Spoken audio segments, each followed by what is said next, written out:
Bismillahirrahmanirrahim. Assalamualaikum warahmatullahi wabarakatuh. Alhamdulillah. Alhamdulillahilladzi khalaqa sya'adah wa syaqawa fi nufusil mu'minin man ata'ahu wa rasulahu wa lahu sa'adah fid dunya wal akhirah. Wa amma man kafar wa asa fa inna lahu syaqawah fid dunya wal akhirah. Asyhadu an la ilaha illallah wa asyhadu anna Muhammadan abduhu wa rasuluh. Allahumma shalli ala Muhammad wa ala alihi wa sahbihi wa man tabi'ahum bi ihsanin la yaumiddin. Amma ba'd. Kaum muslimin dan kaum muslimat sidang halaqah yang sama-sama kita ini mencari rahmat dan ridha Allah Subhanahu wa taala.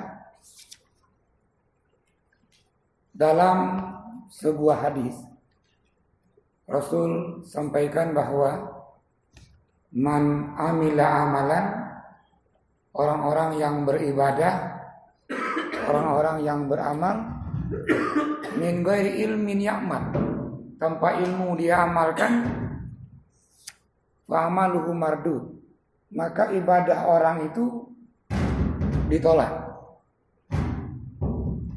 Artinya bahwa ketika orang sholat tanpa ilmu sholat, ketika orang puasa tanpa ilmu puasa, zakat, naga nyancit, dan semua bentuk ibadah ini tanpa ilmu kita kerjakan, maka amalan itu ditolak.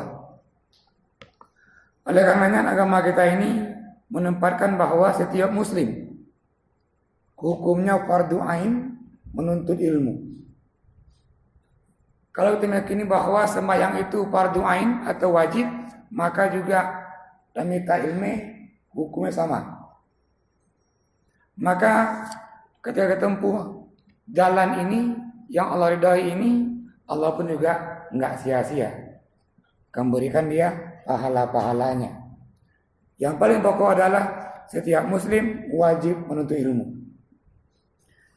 Bapak, Ibu yang hormati, malam ini kita mulai mengkaji tentang zakat.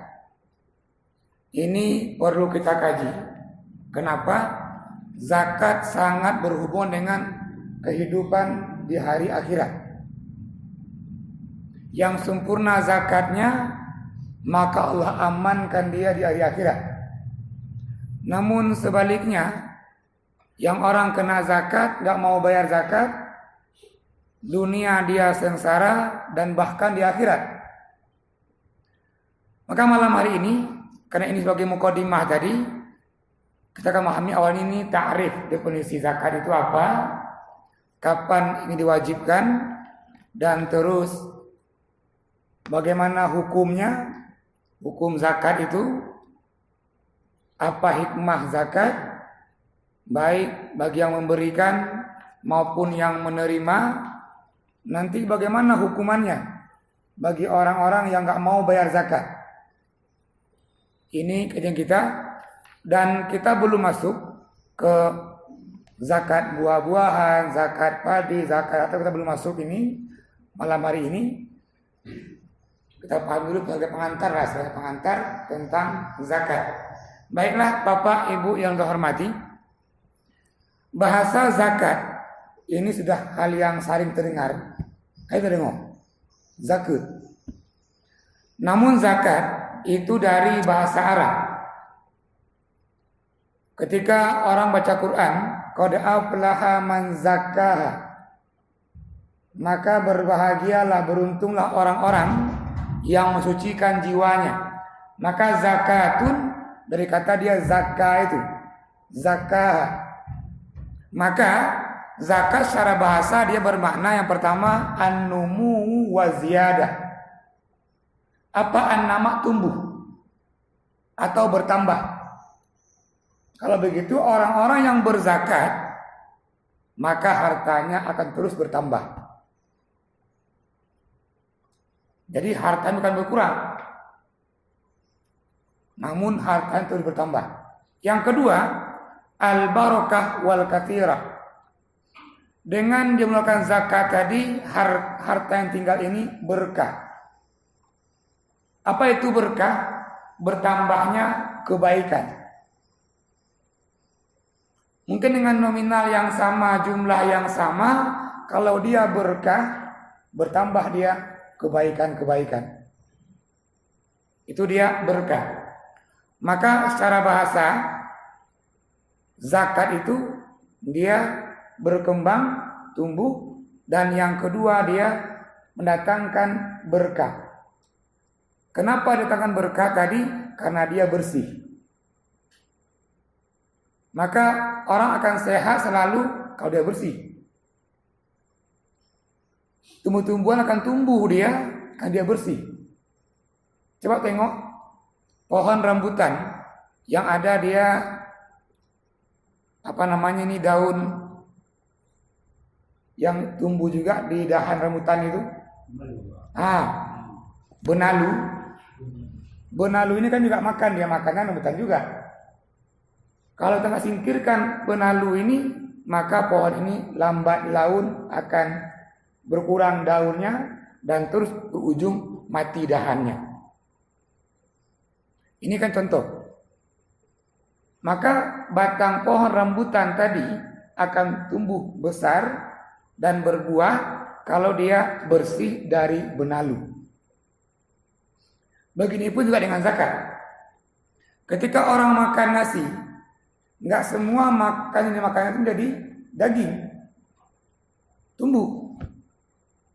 Namun juga ada yang jadi ampas kuning warnanya, yang kita buang.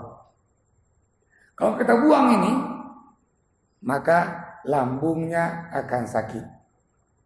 Orangnya enggak nyaman. Bobok pun juga susah.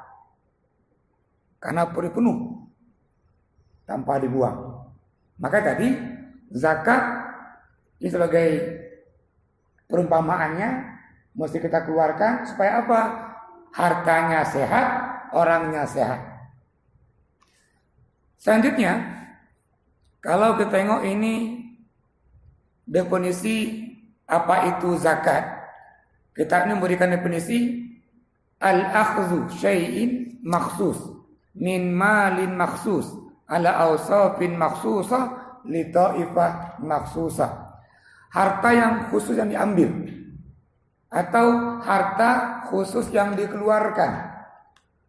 Terus untuk kelompok khusus juga. Siapa? 8 senif itu. Jadi harta khusus yang kita keluarkan, makna khususnya begini. Nanti yang punya padi, ya padi. Yang punya harta usaha, usahanya. Yang punya nanti dia emas, begitu juga. Ini dia maksud harta yang khusus. Malun maksus. Dan diberikan ke ta'ifah maksusah, kelompok-kelompok yang khusus. Siapa dia? Nanti kajiannya panjang. Di antaranya fakir, miskin, amil, ar-riqab, al-gharim, dan seterusnya. Ini dia li ta'ifah maksusah. Yang kedua, apa dalil kenapa kita ini mesti dan wajib mengeluarkan zakat? Banyak ayat Al-Quran menyampaikan tentang zakat. Dan biasanya Al-Quran menggabungkan antara sholat dengan zakat. Kalau kita hitung, itu Al-Quran 82 kali menggabungkan kata sholat dengan zakat. Aqimus sholata wa atuz zakata. Berarti kalau begitu, itu saja 82 kali Allah perintahkan. Sholat dan juga mengeluarkan zakat. Contoh lain, surah Al-Baqarah ini ayat 43, wa aqimus sholata wa atuz zakata. Dirikan sholat, tunaikan zakat. Dalam surah At-Taubah 103, khudh min anwalihim shadaqah. Ambillah dari harta mereka itu zakat. Untuk apa? Tujuannya pertama, tutahhiruhum, untuk mensucikan mereka. Wa tuzakihim biha wa sholli alaihim, dan doakan untuk mereka. Maka di antara doa Nabi adalah Allahumma a'ti munfiqan khalafat. Ya Allah, berikanlah orang-orang yang melakukan zakat tadi yang sedekah ini gantinya. Dan sebaliknya wa'ati mumsikan talafat. Namun orang-orang yang bakhil, yang kredit, yang hanya diberi zakat, berikan dia kerusakan. Nah, usaha kamu ini berkembang, usaha bunuh zakat duit, kebakaran. Habis dulu. Nah, usaha bunuh kaji belum betul, hitungan hari kecelakaan. Tandanya bahwa harta itu tidak mendatangkan berkah. Kalau dikaji pakar, mungkin saja karena tidak mengeluarkan zakatnya. Maka ini di antara ayat. Adapun hadis, dalilnya ini yang menjelaskan kenapa seorang muslim wajib melakukan zakat. Suatu ketika baginda Rasulullah duduk. Datanglah seseorang dan bertanya, "Ya Rasulullah, mal Islam?" Ya Rasul, apa Islam itu? Rasul menjawab, "Qala al-Islamu an ta'budallaha wa la tusyriku bihi syai'a." Islam itu hendaklah kamu ini menyembah Allah dan jangan kamu ini menyekutukannya. Yang kedua, wa tuqimus shalal maktubah, dirikan sembahyang yang wajib. Yang ketiga, wa tu'addiyaz zakatal mafruḍah, keluarkan zakat yang Allah wajibkan. Wa tasuma syahr Ramadan, puasa Ramadan. Summa adbara, ketika orang ini berpaling hendak meninggalkan Rasulullah, Rasul panggil lagi. Apa kata Rasulullah? Ruddu alayya rajul, panggil orang itu dibaliklah. Nah, ketika orang ini balik, kala Rasulullah, haza Jibril yu'alliman nasa dinahu. Yang lun pegahuno itu Jibril yang sampaikan. Itu Jibril mengajarkan manusia ini tentang agama. Maka tadi anta'budallah, sembahlah Allah tanpa syirik. Yang kedua, mendirikan salat. Yang ketiga, bayarlah zakat. Yang keempat, antasuma Ramadan. Ini di hadis ini. Nanti dari yang lain, ketika tanyakan apa itu Islam, mereka sampai nanti ke hajinya, yaitu rukun Islam. Bapak, Ibu yang terhormati, yang ketiga, ini sejarahnya. Kapan Allah wajibkan kita ini mulai untuk berzakat? Itu tahun kedua Hijriah. Tahun Rasulullah hijrah ke Madinah. Nah, tahun keduanya itu pas di bulan Sya'ban Allah wajibkan zakatul mal. 1 bulan berselang Allah wajibkan zakat fitrah. Itu di Ramadan. Ini kapan diwajibkan? Tahun kedua Hijriah. Kalau zakatul mal itu di bulan Sya'ban, zakat fitrah itu di bulan Ramadan. Sama di tahun kedua Hijriah. Yang keempat, bagaimana hukumnya? Semua kitab, baik kitab 4 mazhab maupun dalam kitab Asy-Syafi'iyah maupun juga Hanabilah, mengatakan bahwa zakat hukumnya wajibah ataupun faridah, wajib. Bagaimana wajib? Yusabu fa'iluha, yang mengerjakan zakatnya Allah berikan pahalanya. Wa yu'aqabu ala tarikiha, yang tidak mengeluarkan zakat Allah hukum. Nanti apa hukumannya? Kita kaji nanti, kita kaji siapa orang-orang yang enggak mau berzakat.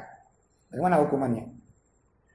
Yang jelas bahwa hukum zakat ini dia wajibun, makna wajib, dikerjakan berpahala, ditinggalkan berdosa. Ini hukumnya. Dan hukum ini baik dari Al-Quran dijelaskan maupun dari hadis juga dijelaskan. Contoh ini hadis dari Ibnu Umar, kata Rasulullah, annan nabiyya qala, Rasul mengatakan bahwa bunyal Islam ala khamsin, agama ini dibangun atas 5 perkara. Yang pertama syahadah, mengucapkan 2 kalimat syahadat. Yang kedua iqamatis shalah, mendirikan salat. Yang ketiga itaiz zakat, membayar zakat. Wal hajj, yang keempat haji. Yang kelima saumu Ramadan. Ini hadis diriwayatkan oleh Bukhari dan Muslim. Di bunyal Islam ala khamsin. Inilah yang disebut dengan rukun Islam. Yang 5. Bapak, Ibu yang saya hormati. Terus di hadis yang lain, ini dari Ibnu Abbas, anna Rasul arsala Mu'az bin Jabal ilal Yaman. Rasul mengirim Mu'az bin Jabal ke Yaman dengan tujuan mengajarkan warga Yaman tadi Islam. Di penghujung hadis katakan lagi, fa inhum ata'uka lidzalika fa'limhu. Wahai Mu'az, orang-orang Yaman itu kalau mereka ini patuh dan mau masuk Islam, maka ajarkan agama ini. Tapi kalau enggak mau, bunuh. Wa qataluhu, bunuh. Terus kata Rasulullah lagi, ya Mu'az, akhbiril Yaman, kasih tahu warga Yaman ini, annallaha fadha alaihim zakat, bahwa Allah wajibkan atas mereka itu zakat. Tu'khazu min agniyaihim, diambil dari orang yang kaya-kaya dari mereka, wa turaddu li fuqaraihim, untuk jatah orang-orang fakir. Maka hadis ini relevan dengan ayat wa fi amwalikum haqqun. Dalam harta kita ini ada hak as-sa'il wal mahrum, hak orang lain. Ini yang dalil tadi mengatakan bahwa zakat itu hukumnya wajib. Ibu sambung, silakan Bapak, Ibu yang mau bertanya. Terdapat poin ini, tadi zakat secara maknanya, yang kedua tadi sejarahnya kapan, yang ketiga apa ini hukumnya, dan yang keempat tadi dalil yang memerintahkan kita ini untuk berzakat. Yang mau bertanya silakan. Ibu sambung. Ya. Sambil menunggu pertanyaan. Ketika Allah wajibkan zakat, Rasulullah wajibkan zakat, ada orang yang tidak bayar zakat. Bagaimana orang ini? Apakah masih dianggap dia orang muslim? Atau bagaimana? Ini ada beberapa kategori ketika orang tidak bayar zakat.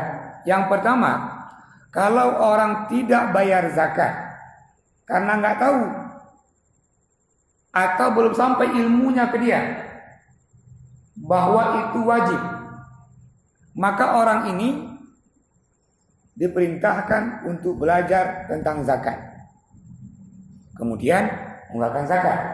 Nah, begitu ini kata kunci di kelompok yang pertama ini kalau nggak tahu. Kelompok yang kedua, ini orang tidak bayar zakat, tapi dia tahu bahwa Allah dan Rasulnya mewajibkan zakat itu. Dia sudah tahu, namun nggak mau mengeluarkan zakat, wajahada, maka mengingkarinya, hananya. Maka orang ini faqad kafar. Semua mazhab mengatakan faqad kafar, bahwa orang itu termasuk kufur.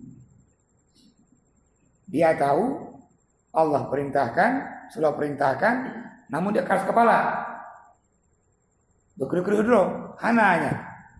Maka orang ini faqad kafar. Wa yuqtalu bi kufri, dan boleh dibunuh. Wa yuqtalu bi kufri, boleh dibunuh.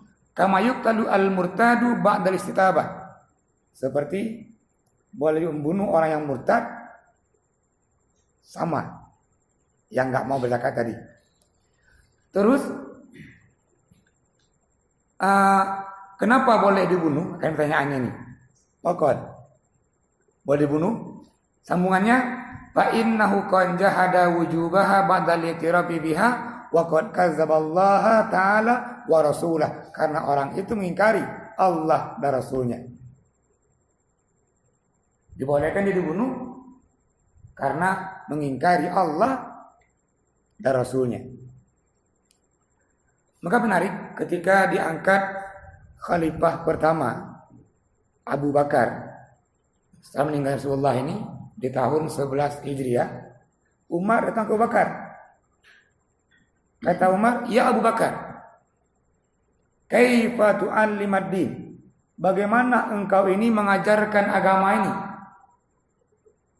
Maka Abu Bakar menjawab. Apa kata Abu Bakar? Sa'aduhum ila sabilillah wa amma man kafaru uqatiluhum. Langkah awal saya, kata Abu Bakar, akan mengimbau mereka semua ini masuk Islam. Kalau enggak mau mengingkari, kita bunuh. Kata Abu Bakar. Terus sambungannya kata Abu Bakar, barang siapa man farraqa as-salata waz zakah, memisahkan antara salat dengan zakat, fauqatilu, maka saya akan bunuhnya. Ini ungkapan Abu Bakar. Ketika Umar bertanya, kaifa tu'alliman nasa ad-din? Maka dia menyampaikan, sambung. Kamu tanya maknanya kenapa Allah sambung setelah mendirikan salat, zakat. Di antara ini ukuran barometer, apakah sembahyang kita ini sempurna atau tidak? Zakat.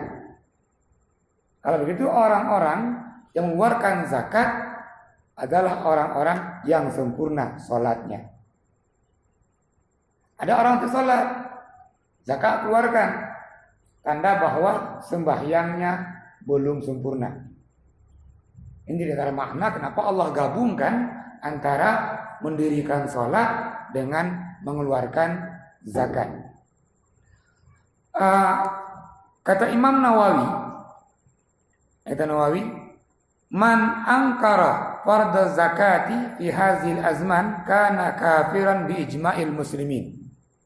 Kata Nawawi, barang siapa mengingkari wajibnya zakat dengan tidak bayar zakat, maka orang itu kafir.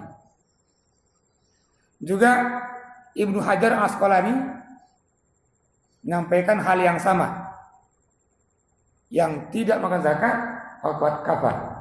Kalau begitu, ulama menyampaikan bahwa yang tidak mengeluarkan zakat, tapi dia tahu itu wajib, maka orang itu kafar. Yang ketiga, tipenya ini orang yang tidak bayar zakat karena pelit. Dia tahu hukum juga tapi pelit nih, bakhlan, wasakhan. Bagaimana hukumannya? Orang ini asim, dia bermaksiat. Kalaupun dia mukmin fasik. Fasik ini. Dan kata Rasulullah, orang seperti ini hartanya boleh dirampas. Yu'khazu qahran. Maka di masa Khalifah Umar, banyak orang kaya-kaya yang membayar zakat, itu Umar ambil secara paksa. Yu'khazu qahran. Bapak Ibu yang Tuhan hormati, ketika Allah sampaikan ini perintah dalam surah At-Taubah 34-35, apa kata Allah? walladzina yaknizuna zahab wal fiddah, bagi orang-orang yang menyimpan emas, perak, wala yunfikunaha fi sabilillah, dan tidak mengeluarkan zakatnya, kata Allah, fabashirhum bi'adzabin alim, sampaikan ke orang itu tentang azab Allah yang dahsyat. Sambungan ayat, bagaimana azabnya? Yauma yuhma 'alaiha fi nari jahannam, harta-harta yang kena zakat tadi yang tidak dikeluarkan zakatnya, maka itu akan jadi bara api dia. Jadi bara api seperti orang setrika pakaian. Nah, ini jadi bara setrika itu. Nah, setrika harta tadi itu patukwa ala jibahuhu, disetrikakan pada wajah mereka, pada perut mereka, dan juga punggungnya. Wa zuhuruhum hadza ma kanaztum, inilah akibat menyimpan-nyimpan harta dan tidak mengeluarkan zakatnya. Terus fazuqu ma kuntum taknizun, maka rasakanlah harta yang disimpan karena pelit tadi mengeluarkan zakatnya, ini akibatnya. Ini ayat dalam surah At-Taubah. Maka seorang istri Nabi, Ummu Salamah, begitu turun ayat ini, Ummu Salamah takut. Dia ada emas, langsung dia Rasulullah katakan, ya Rasulullah, inna li audaha min zahab. Ya Rasulullah, lunamunya, apakah emas ini termasuk juga kanzun, harta yang disimpan juga? Kata Ummu Salamah. Rasul menjawab, apa kata beliau? Kullu malin balagha zakat, setiap harta yang kaduk zakat fazaki, keluarkan zakatnya. Dan setiap harta yang sudah dikeluarkan zakatnya, laisa bikanzin, itu enggak lagi harta simpanan yang Allah hukum. Kullu malin ma balagha zakat fazaki. Kata Rasul ke Ummu Salamah, ya Ummu Salamah, setiap harta yang sampai zakatnya dan kamu keluarkan zakatnya, itu tidak lagi harta simpanan yang Allah larang. Kalau gitu hartanya suci. Terus sambungan hadis tadi, wa ma lam yuzakihi fa huwa kanzun. Namun harta punya katruk zakat, hana dapat zakat, maka itu kanzun, yang ke bara api tadi yang akan diserikakan ke orang-orang yang menyimpannya. Ini hadis menjelaskan bagaimana Ummu Salamah bertanya apakah harta yang disimpan itu kanzun atau tidak. Kullu malin lam tu'adda zakatuhu fa huwa kanzun. Dalam hadis lain dari Ibnu Umar kata Rasulullah, setiap harta yang disimpan yang tidak dikeluarkan zakatnya, maka itu kanzun. Yakni itu tadi kanzun. Kullu malin ada zakatau falaysa bikanzin. Nah, setiap harta kalau bisa kerbono, maka itu lagi bukan lagi tadi harta yang Allah larang. Kalau begitu harta ini bersih dia dengan zakat yang kita keluarkan. Kalau begitu membersihkan harta bukan dengan air, bukan dengan debu, tapi dengan mengeluarkan zakatnya. Membersihkan diri kita ini pakai air, pakai debu. Membersihkan tempat-tempat air kita, entah periuk, timba, sebagainya, itu air dan tanah. Namun membersihkan harta tidak dengan air, tidak dengan tanah, namun dengan zakat. Ini yang pokok dari hadis tadi sampaikan untuk membersihkan harta kita ini. Ini hadis dari Abi Hurairah mengkisahkan bagaimana orang-orang nanti di hari kiamat yang enggak mau bayar zakat. Apa yang Allah berikan. Ini bukan pendapat sahabat, namun ini Rasul menyampaikan. Seperti apa hukumannya orang-orang yang dia punya harta sampai nisab hartanya namun tidak mengeluarkan zakatnya. Apa bunyi hadisnya? Man atahullahu mala, barang siapa yang Allah berikan dia harta yang Allah berikan dia hasil bumi. Kita artinya pula padi. Allah lah yang menumbuhkan padi itu. Allah membuat padi itu berbuah. Ini man atahullahu malan. Sambung hadis, walam yu'adda zakatahu, dan enggak pernah mengeluarkan zakatnya atau belum membayar zakatnya. Musyalahu yaumal qiyamah suja'an aqra. Maka orang ini, artinya harta yang tadi yang dia enggak keluarkan zakatnya itu, musyalahu yaumal qiyamah suja'an aqra. Nanti harta itu berubah bentuknya seperti ular yang besar. Terus, lahu zabibatani. Ini ular ini bertanduk. Dan juga dia punya gigi geraham yang tajam. Zabibatani. Yutawaqu yaumal qiyamah. Maka ulu yang rayu uno, jelmaan dari harta yang enggak pernah bukan zakatnya, akan memakan pemilik harta itu. Ini ada padi, zakatnya enggak keluarkan. Nanti padi itu berubah menjadi ular dia besar. Dan padi itu, ular itu akan makan dia yang punya padi. Sambil dia berkata, pegaulunya. Nah, kata ular itu kepada orang yang punya harta, ana maluka, nyalunku harta drone,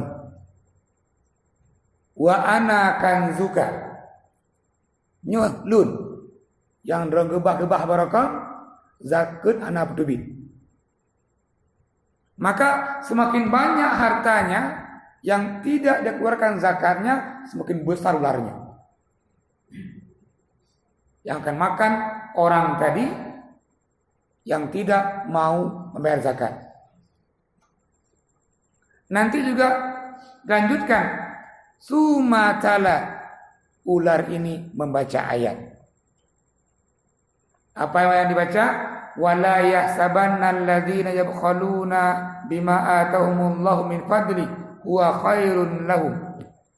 Janganlah pernah orang-orang menyangka, orang yang pelit itu, bahwa rezeki yang Allah berikan itu dan dia enggak mau membayar zakat, nyangot keruh. Sambungan ayat, bal huwa syarrun lahu.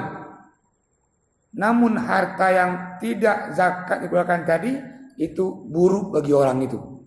Buruk dunianya dan buruk akhiratnya. Ini ayat yang dibaca oleh Syuja'an Aqra, ular raksasa. Ini ayat Ali Imran 180. Artinya ini bukan menakut-nakuti, bukan bohong-bohongan. Nabi menyampaikan. Kalau begitu benar adanya. Bahwa harta kita hari ini yang dia kena zakat, enggak kita keluarkan zakatnya, maka harta itu berubah menjadi ular. Bunyi hadisnya Syuja'an Aqra.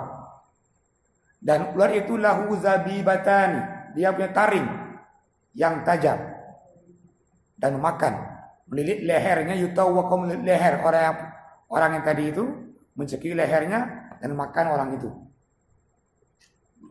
Kalau begitu harta kita siap makan kita.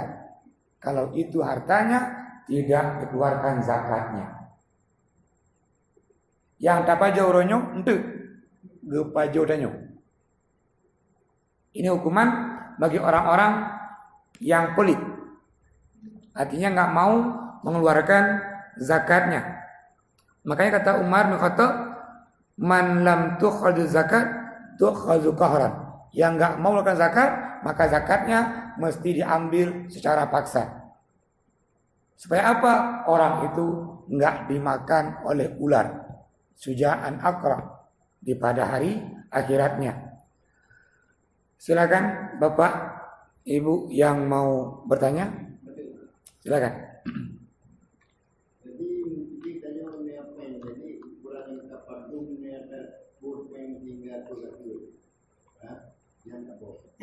Yang kedua kadang-kadang ini ada kubah nih. Anunya kita akan kubah kali kamu kasih. Anunya punya di kubah 20 kenyanya bayar lumpur enggak ke sebab untuk kubah. Ya. Ya. Ini mulai masuk pertanyaan ke substansi pembahasan zakat emas dan zakat peng. Peng berapa jumlahnya dan juga kalau emas berapa jumlahnya. Nanti kajiannya ini malam saya jawab detail karena kita kabar pembukaan ini. Namun sedikit aja kecil. Yang pertama, nanti ada harta dia punya nisab. Apa itu nisab? Batasan harta yang kena zakat. Maka dia menyopeng padum jumlahnya. Nah, ini kan nisab. Kalau emas, berapa bilangannya yang dia kena zakat? Itu nisab namanya. Kalau begitu berapa nisab uang, berapa nisab emas? Terus, kalau seandainya tahun ini emasnya sudah dikeluarkan zakatnya, namun emasnya simpan, nggak dipakai, apakah tahun depan kena lagi? Kalau dia mau sampai nisabnya, maka dikeluarkan lagi. Walaupun tahunnya udah duit.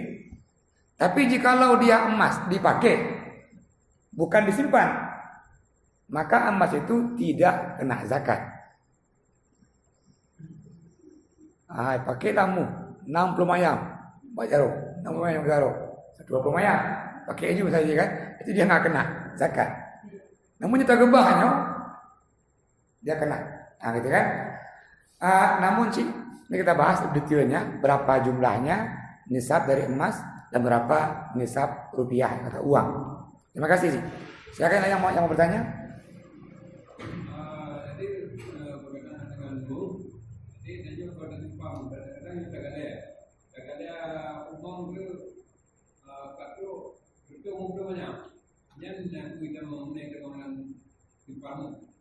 Ya.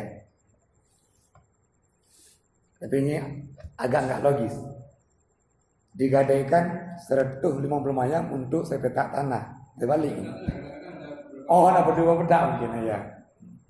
Ya, apakah harta yang seperti ini kena dia zakatnya? Ketika harta digunakan dia untuk bermuamalah, kalau berusaha tadi, urung mekat. Nah, urung mekat, tanah muno dipakai untuk mekat. Berarti ini emasnya bergerak. Artinya emas hidup, bukan simpan berarti. Dan dia bergerak. Nah, gitu kan? Apakah ada zakatnya? Iya. Zakat itu ditunda zakat usahanya. Karena pengen menumbuh ketepuan guna usaha, maka juga zakatnya jatuh dia zakat usahanya. Namun kajian lain nanti Pak, bagaimana kita hukumnya yang menggadai? Ini kan masalah lagi. Kalau tamong dalam ranah muamalah ini, menggadai. Artinya begini, lu napeng 10 juta, nablang, yang lu perle nyopeng, ini jatuh gula. Sudah misalnya. Yang natalun belang yang natalun. Lu gadaikan belang ngono.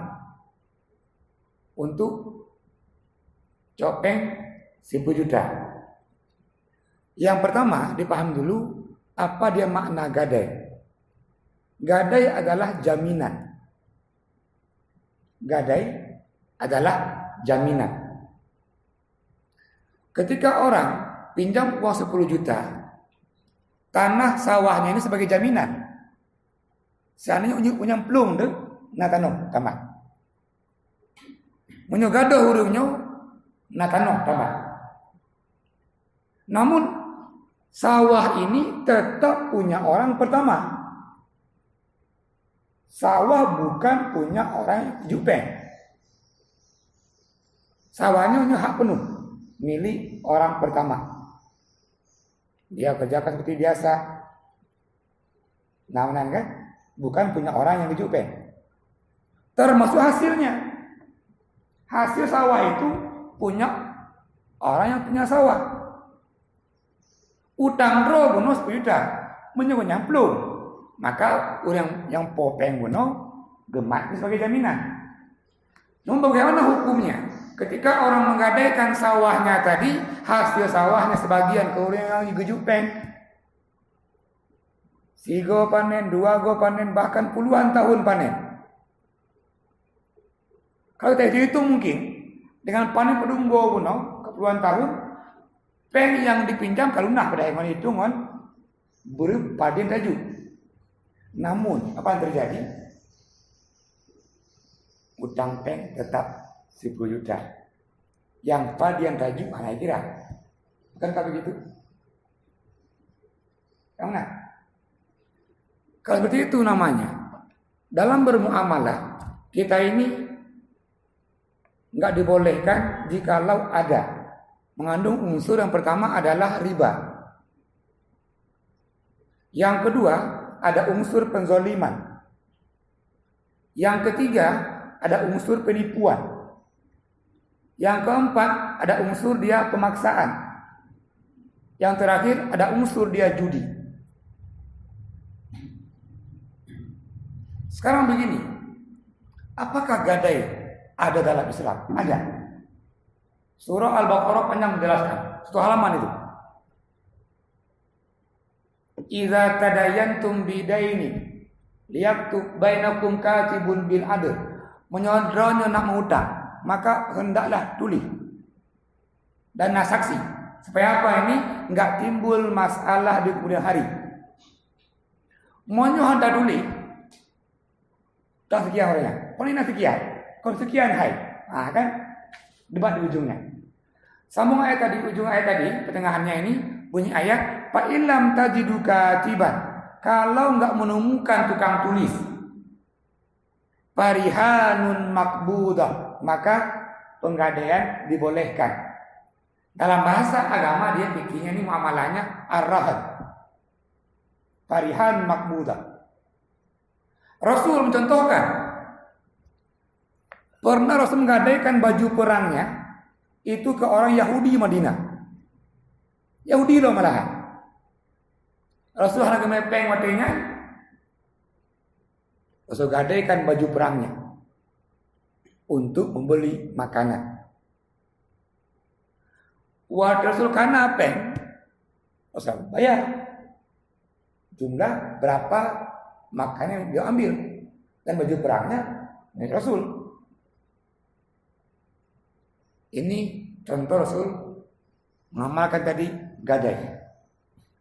Nah hari ini kalau kita tengok secara filsafatnya, kenapa Islam membolehkan kita ini menggadai? Maka konsep paling pertama adalah at-ta'awun, membantu. Saling membantu. Artinya bahwa bukan mencari keuntungan di situ. Ini konsepnya ini. Ini pinjam uang 10 juta dipinjamkan. Hanya khawatir mungkin plung tu kiban, ini jaminan. Namun sawah ini, kebun ini bukan milik yang punya uang, tetap milik orang yang pinjam uang. Semua hak dia ini. Semua hak dia. Namun ini maaf, kita hari ini di Aceh berkembang, kan bisa pindah di Galang ya, hampir semua tengok. Hampir semua menggadaikan sawahnya pinjam uang 10 juta misalnya, ini udah puluhan tahun ini. Kalau kita hitung, hasil buminya diserahkan ke urung yang popeng udah melebihi malahan. Namun hutangnya nggak pernah berkurang. Tak lagi gesot. Kalau begitu pertanyaannya, apa bedanya dengan rentenir? Apa beda antara rentenir? Pinjam uang 10 juta, kembalinya 12 juta. Makanya kajian gadai. Mana gadai yang dibolehkan? Yang tadi. Yang dia konsepnya untuk membantu, bukan mencari keuntungan di situ. Atau boleh begini. Pinjam pen.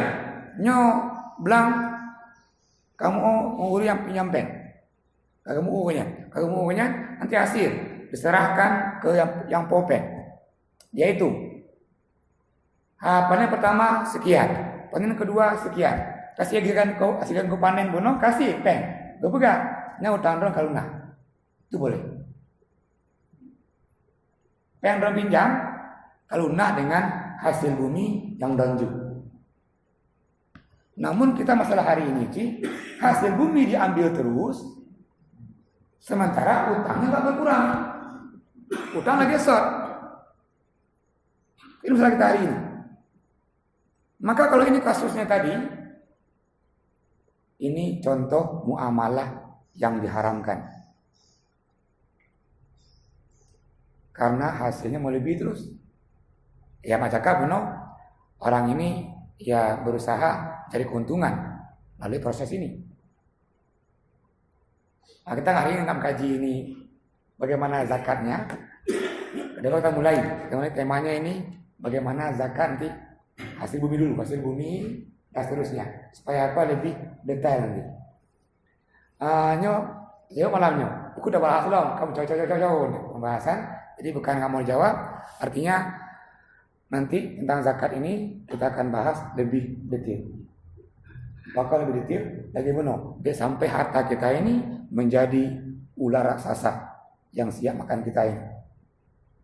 Ya, silakan yang mau tanya.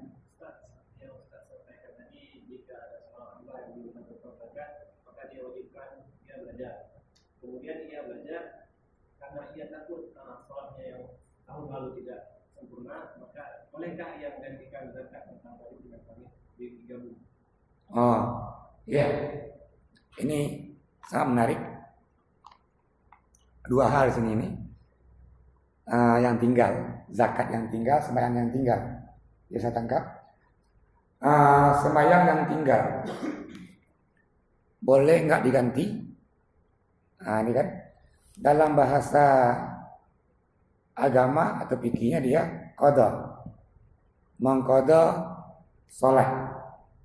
Apakah itu ada? Kita menjelaskan sedikit, ya apa-apa. Yang pertama ada dia qada sholat yang sepakati, yang mana ketika orang tinggal sholat karena lupa, ketika orang tinggal sholat karena dia tertidur. Karena bunyi hadisnya laisa fin naumi tafrid. Dalam dengutnya tidak melalaikan agama. Terus falisalliha mata zakaraha. Hendaklah dia sembahyang ketika dia ingat atau ketika dia bangun. Ini qada yang disepakati oleh semua. Karena qada adalah mengerjakan sesuatu yang wajib bukan pada waktunya. Puasa wajib Ramadan. Nah, urung hana puasa Ramadan karena sakit sebagainya. Dia ganti di hari lain. Itu namanya dia qada. Ini lagi ngaji. Subuh jatahnya dia jam 5:15. Namun juga bodoh, po 7:15. Artinya waktu subuh lewat. Bagaimana? Langsung subuh terus. Itu namanya dia mengqada subuh. Hanya itu. Ini sepakati. Yang kedua, ada dia qada sembahyang yang enggak sepakati. Seperti apa? Ada orang berumur hari 40 tahun. Umurnya baru mulai sembahyang di umur 41 tahun. Barakah dari umur 15 tuh sampai umur 40 Anda sembahyang. Kalau begitu kan 25 tahun sholat dia. Bagaimana sembahyang yang tinggal ini? Yang ketiga. Yang tinggal selama 25 tahunnya. Kalau tengok pendapat Imam Mazhab dalam Al-Fiqh Islami wa Adillatuhu itu membolehkan. Apa dalil digunakan?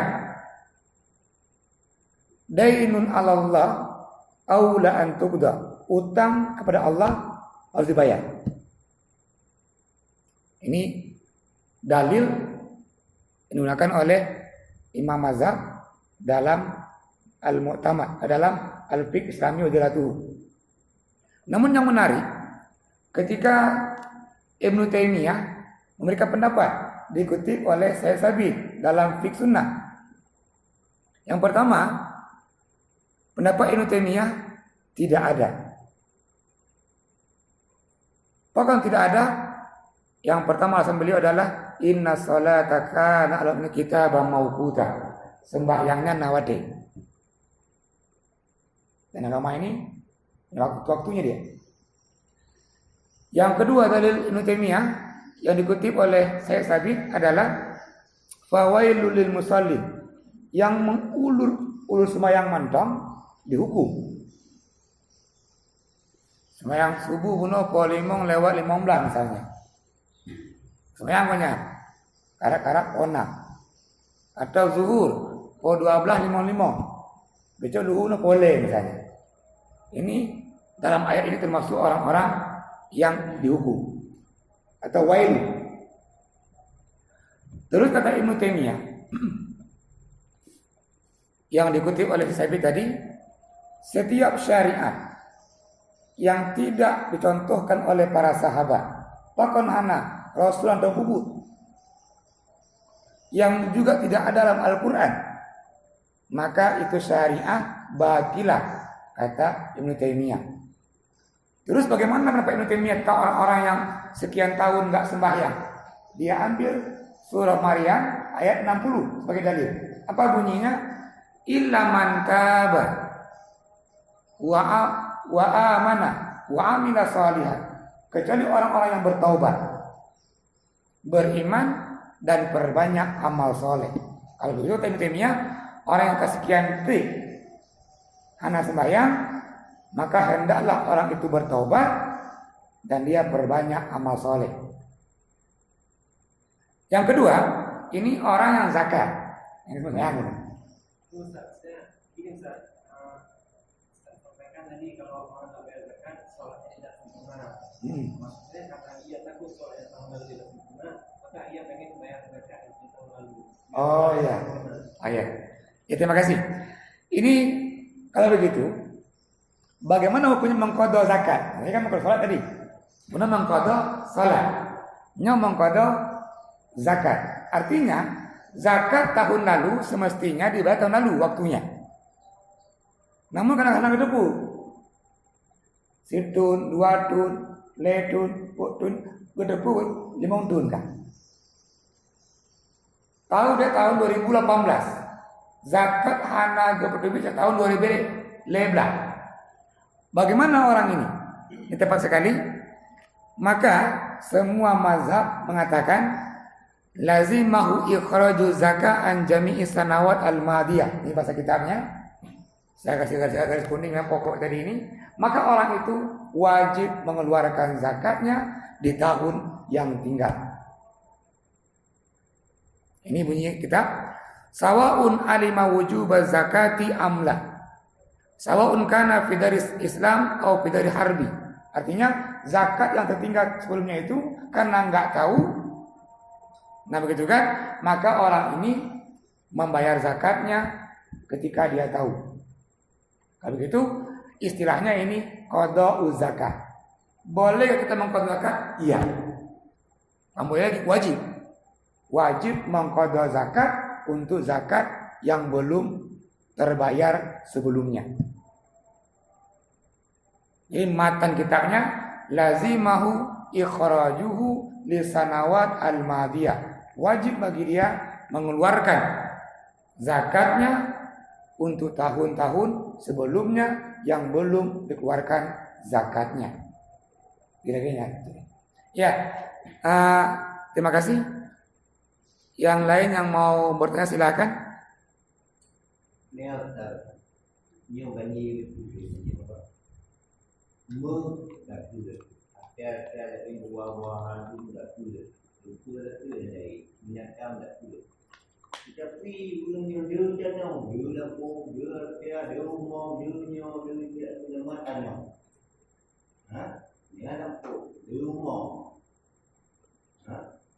Begitu kalau mau như kekayaannya mau itu ya. Ya. Ini mulai lebih ke substansi lagi.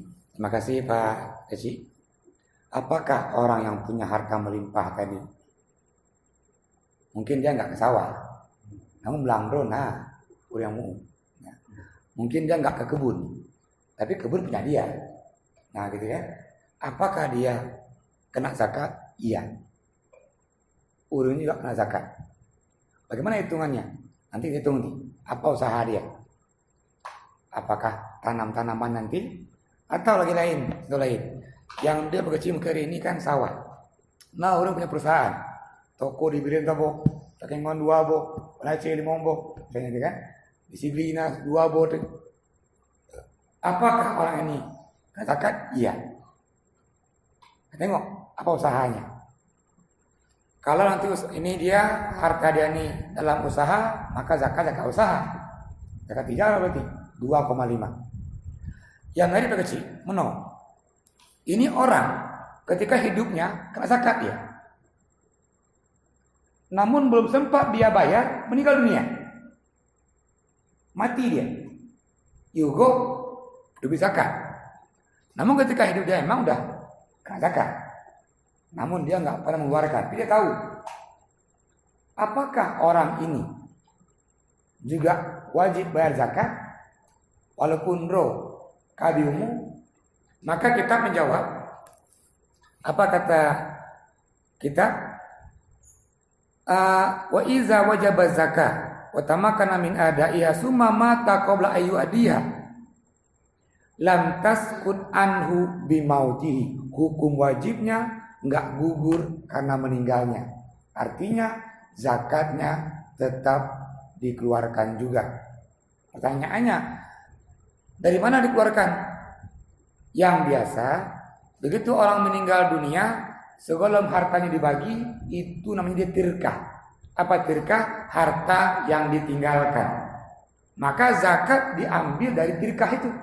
Artinya yugo dibagi harta peninggalan tadi, maka zakatnya dihitung dulu. Coba ini sisa baru bagi. Artinya tadi kewajiban berzakat bagi orang yang masih hidup, namun belum sempat dia membayar, meninggal dunia, hukum wajibnya tidak gugur. Tetap dia mesti mengeluarkan zakat itu. Kalau begitu diambil dari harta yang ditinggalkan oleh si mayit sebelum harta itu dibagi. Nah, lakukan tirkah. Apa tirkah? Harta tinggalkan namun belum dibagi. Terima kasih para jamaah semuanya. Malam ini kita masuk ini pengantar tentang zakat, dan insya Allah ke depan mulai kita mengkaji ini substansinya.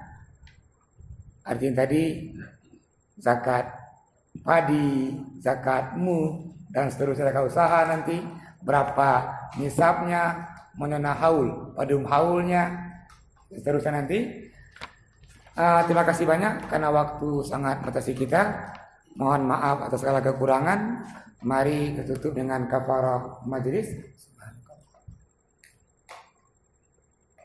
Astaghfiruka wa atubu ilaik. Assalamualaikum warahmatullahi wabarakatuh.